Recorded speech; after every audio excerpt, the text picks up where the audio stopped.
Good morning, good morning. Best to you each morning. Anyway, ladies and gentlemen, from Capitan, New Mexico, this is Rusty 78609, and we're going to just cruise around. Why? Because I ain't got nothing else to do. That's why. But be that as it may, we are going to talk about cost of RV living, RV budgets, and all that stuff. Why? Well, I used to be a bean counter, CPA type, and that's kind of down my alley, or was years ago. It ain't anymore because I don't really care about budgets all that much. But I know some of you do. So, with that in mind, here is the future for you. This is my crystal ball. Gasoline and diesel prices are going to continue to rise this year and next year. That's just based on what I've seen on the economic data and forecasts for the oil and gas industry, etc. What are you looking at as far as prices? Well, it depends on where you are. In California, the gasoline and diesel prices are already over $5 and $6, okay? But that will be general. That will be all over. That'll even be in South Texas, all right? So let me turn this a little bit like that. How's that better? Anyway, so you're going to have to factor that into your budget. You're going to have about another 10 to 15% rise in gasoline and diesel prices at the pump over the next 2 years. No real reason. There's just a total disconnect from supply and demand. It doesn't have anything to do with supply and demand, and don't let them kid you. Anyway, there was a water leak here this morning when I walked by. See that puddle of water there on the right? And I called the city, and it's still leaking. But anyway, moving right along to the future for RVers and your budgets and planning. RV park prices, they're going to continue to go up. Why? Now that one is a factor of supply and demand. Definitely. There's a limited supply and a hell of a demand right now. And as far as costs at national parks, state parks, etc., I don't see much change there. None. And boondocking, the only thing I see happening there is it'll get a little more crowded because more and more people will be trying to get by. They're going to try to get free camping to offset the cost of gasoline prices, which makes pure common sense, okay? But the way to beat inflation, for example, if gasoline prices are going up and food prices are going up, there is an easy way to beat both of those. Okay, one, don't ever drive a car that consumes fuel. That eliminates the gasoline and diesel issue. Two, don't eat any food products at all, ever. Okay, see how easy that is? But the reality is, it ain't gonna happen. No, you are gonna participate and those prices are gonna go up. Now, as far as your food budget, you might tack on another 15% there. So you got 15% there, 15 to 20 on gasoline in that range for over the next 2 years. Yeah, because it's going to go up. It looks like at least 65 cents a gallon for both gasoline and diesel over the next 2 years. And there ain't nothing we can do about it, as far as I know. I know don't worry about things you can't do anything about, so I'm not worried about it. I mean, but if you're aware of it, then you can prepare for it. In other words, you can adapt. I went a guy in a motorhome getting about 6 or 7 miles a gallon, but that's life. And yeah, but you got to prepare for it. You got to adapt, and that's all this video is about. Is just letting you guys know. I know all of you are aware of it. I know you're not dumb, but it's mostly common sense. But a lot of people, not a lot, but a few, some, how about that, will try to avoid the reality by kind of hiding in the closet, so to speak. Like, well, if we don't do anything, it'll go away. It won't. No. So, but what you've done, and when you got into RVing, and me included, is just shifted the cost of rent or housing costs to RVing, and that basically shifted to, in the RVing area, gasoline and camping fees. That's all you did. That was the shift right there. That was your big move. And so you should still be money ahead even with these increases, because had you stayed renting or owning, for you renters, your rent is going up. For you property owners, sticks and bricks types, property taxes are going to go up. Why? Because the cost of everything else for the city, county, state, etc. is going up because of oil prices. And they're going to pass that increase right along to you. And that's the way it's always been done, and it ain't going to change now. So what does that mean about anything? It just means be prepared, you know. I mean, I think about it. I'm aware of it. I don't have a lot of money. I got some, and I do make a little money off of YouTube. Not a lot, but some. And with Social Security, I get by. In fact, I try to organize my budget and my life so that if YouTube just suddenly went away, and it can, because it has. I lost my channel one time for about 4 months. Yeah, how about that? Somebody busted in on me from London, England, believe it or not. So yeah, that can go away in a nanosecond. And not only that, a new platform can come along, and YouTube just shuts her down. Says, well, this is no longer profitable. So you see, but anyway, I've set myself up so that I can live I can live off of my Social Security only, only. And that's good. Most of you may or may not be able to do that, I don't know, but that's the way life is, you know.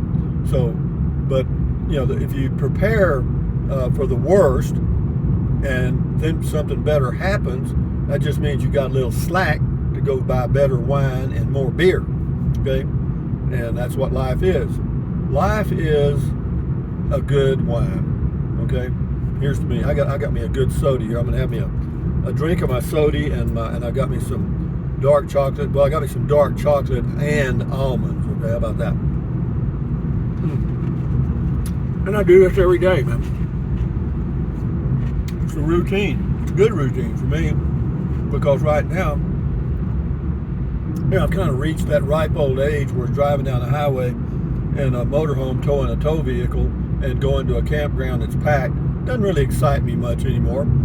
Or you get to one campsite and you're already trying to find another one because most of them are filled up, closed, or whatever, because they close them for forest fires, they close them for all kind of reasons. And so yeah, you may have had reservations at camp A, B, C, and A and B are closed. You know, that's the way it goes. So back to the budget thing. You know, just be generous on your budget with all of the expense items, and that way, you'll be comfortable. You know, you don't want to. The last person you want to lie to. Now you can lie to everybody else in the world, but the last person you want to lie to is yourself. You know, you start fooling yourself, you got a real issue. Okay. I know sometimes I look in the mirror and I say, mirror, mirror on the wall, who's the handsomest man of all? And the answer is, not you, cowboy. You're wrong mirror.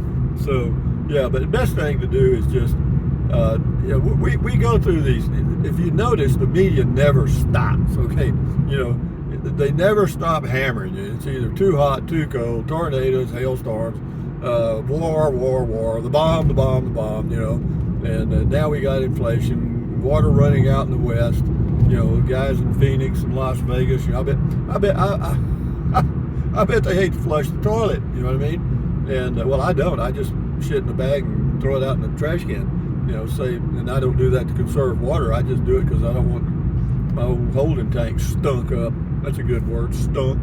And anyway, but again, we're just cruising along here. I'm talking about RVing and cost. Let me think about some. Now, as far as the cost, yeah, if you're making monthly payments on your unit, you know, then that's basically your rent. You know, that would have been your rent in an apartment or whatever. And some of those can be pretty high, because you start financing a $100,000 unit and putting down $20,000, $80,000 for 10 years is $8,000 a year. That's $700 a month, you know, or in that range, you know, something like that. And you know, that's a nice little piece of change, okay? And so for those of you that have and are able to, having no payments is not a bad place to be. Now, as far as all your other expenses, like, you know, cell phone and, you know, maintenance and crap, that's a total. Those are variables. You know, those can change or be. You do whatever you want to, but the fixed costs basically are your gasoline and your monthly camping fees. And in the summers, for those of you that try to get by with solar and camp for free, one of the most popular places is around Flagstaff, Arizona. Why? Because the elevation is about 7,500 feet and above, and yeah, that's where you got to be to really beat the heat in July and August in that area, okay? Because here in Capitan it's 6,600 feet, but it'll get above 90 in the hot months, and the hottest month here is June, and then the reverse of that, when it starts to get cold for you guys, you know, or I used to be me too, it goes south, you know, around Tucson, Quartzsite and stuff, and if you've got solar, if you've got a good solar setup, you got a good deal, because that's where you want to be, man. You know, spend that money on solar. That's all I can tell you. And if you could get you an all-electric car that you can charge with solar that will tow a camper of any kind, you got it. I mean, shit, you're rolling, you know. Get you plenty of solar so you can charge your car and run you an air conditioner or a heater. Shit, you're rolling, you know. Now that'll work. That kind of cuts the crap out. And we're to that point. You can run an air conditioner now using solar if you've got enough batteries and you got a soft start and stuff. Yeah, you can do it. In fact, you could run a 5,000 BTU window air conditioner using solar now pretty easily, because they only draw about 600 or 700 watts. You know, that's the equivalent of a microwave almost. Can you run a microwave off solar? Sure. Yeah, you got enough batteries and a good inverter and all that stuff. Yeah, you can do that. You can do that. Yeah, but we're just cruising. We've been on this road before. Hell, you guys could probably drive it in your sleep. But this is one of my daily routines, has been for years, is a little drive. And since I'm not traveling, you're going to see a lot of these. But it's fun. Hell, if I was traveling down the highway in Nevada or Arizona, would it make any difference? No, it wouldn't be. In some places, it's not near as scenic as this, I guarantee you. But I've been there. I drove from Ely, Nevada, back down to Las Vegas, and that drive, mister, is nothing but nothing. And so we're just cruising. Let's just cruise. What else? What about the budget? Anything else, Rusty? Budget. Well, just be sure well, it's better if you write it down. Okay. Now, committing it to memory, like, well, okay, add, you know, do all the addition in your head, come up with a number and just kind of block it out. That's fine. But best thing to do, sit down with pencil and pen and leave a space between each item. Why? Because just when you think you've got your budget done, you're going to say, oh shit, I forgot this and I forgot that. Well, then you can go back and add them. You know, I used to do that when I was budgeting in accounting years ago. On every line, I'd leave a blank space so I could go back and add stuff. Because yeah, you think you've got every single item and you don't. But if you get most of the biggies, you're okay. And then you can also do like I used to do. I added a 10%, what I called a fudge factor, you know, because you just don't get them all, you know. And again, we're just cruising here, guys, just cruising. In fact, I'll get up here somewhere comfortable. I want to go, there's a lake up here. I know there's the Bonito Lake, go to the right. And, well, hell, let's go down there. Crap, I ain't been there. Or have I? I don't know if I've been there or not. Shit. Okay, and there comes a car turning this way, naturally. But what I'll do my old pull in here and pull over trick and let them go by. And then when they go by, then I can leisurely go down this road here to Bonito Lake. Bonita Lake. It's Bonito Lake. Okay, Rusty, let's go. Now, so here we go. Budget. Are we through with the budget, Rusty? Yeah, I think so. And as far as the revenue side of the budget, you know, we've been talking about expenses. Again, just be honest with yourself. You know, if you're a work camper or whatever, you know, be realistic with your numbers, because you may get to the Walmart facility and they don't need you anymore. Or you get there and you work a week and they don't need you anymore. You know, and so that's the way that goes. So we're going to go down here and I'm going to see if I can find this Bonito Lake. It seemed like I drove here a long time ago. So if you've got the expenses pretty well lined out and you've got your income realistic, then you know exactly where you are. I would suggest you write it down and put it where you keep your checkbook or where you keep your financial info, and every now and then pick it up and remind yourself that, yeah, okay, we're okay. And if you notice gasoline prices going up and it's beyond what you budgeted for, yeah, that way you got it. You know where you are. You know you're underwater.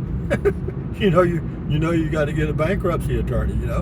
And you just got to get him on a retainer because it's coming.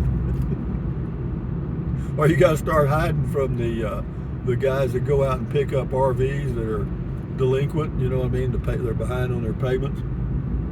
Yeah, when you see a guy circling around your RV with no name on his car, and he's got a large tow truck following him, then you might be in trouble.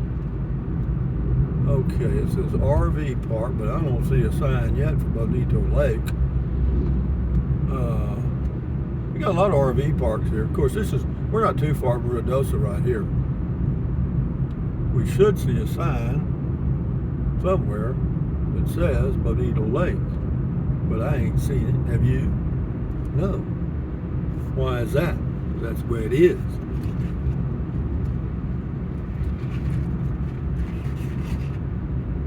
But RV life's still good, guys. Don't count yourself out. Just because you're out here and you feel like you're trapped. And I know a lot of you are stressed out, and I don't blame you. There's a good reason. I'm gonna pull over here and let this guy go by. Why? That's just the kind of guy I am, man. I'd rather have him in front of me than behind me. Okay, now we go. Now, where is Bonito Lake? I know it's back behind me. The sign, there's no sign on this side of the road. I know I got to turn around, so we're going to do that. Because it said it's like 4 miles to the lake. And RV living, gosh almighty, how did I get into this mess? And I'm sure there's people out there right now asking themselves that same question. What in the hell, Martha, did we do? We sold the farm and now we're out here and we are going broke by the day. So I need to turn. Let's do this. Can I do this? No, I can't do it. It's too far. Shit. Almost. I was gonna do it. I wanted to do it, but I was going too fast. And something about turning